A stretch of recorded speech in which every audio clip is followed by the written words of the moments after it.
चिराग पासवान ने अपनी पार्टी लोक जनशक्ति पार्टी रामविलास की नई राष्ट्रीय कार्यकारिणी का ऐलान कर दिया है। जी हां, और इस बार पार्टी में कई नए चेहरों को बड़ी जिम्मेदारी दी गई है। खास बात यह है कि आने वाले दिनों में जिन 8 राज्यों में विधानसभा चुनाव होने हैं, उन्हें ध्यान में रखते हुए संगठन में बदलाव किया गया है।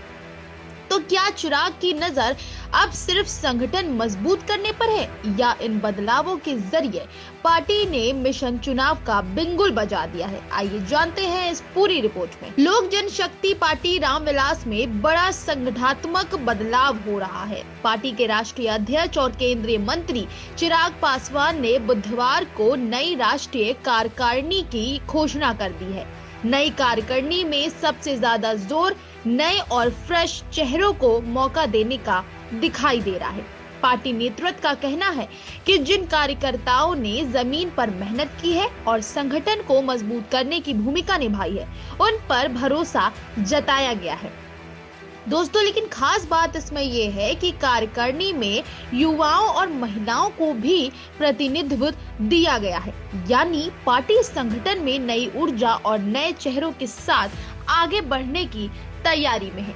चिराग पासवान ने नई जिम्मेदारी पाने वाले सभी पदाधिकारियों को बधाई दी, साथ ही साफ संदेश दिया कि अब संगठन को बूथ स्तर पर मजबूत करना होगा।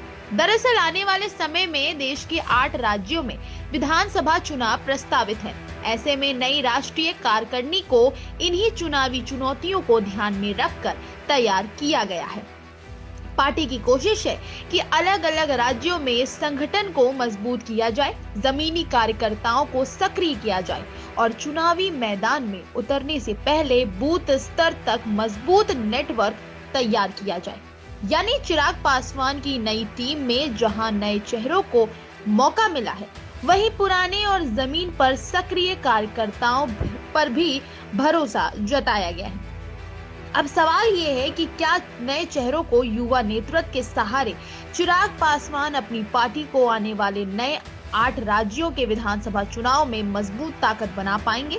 और क्या बूथ स्तर पर संगठन मजबूत करने की यह रणनीति चिराग की पार्टी को चुनावी मैदान में बड़ा फायदा दिलाएगी? आप भी क्या कहेंगे? कमेंट सेक्शन में अपने कमेंट्स दे सकते हैं। और वीडियो पसंद आया तो वीडियो को लाइक और चैनल को सब्सक्राइब करना बिल्कुल ना भूलें। धन्यवाद।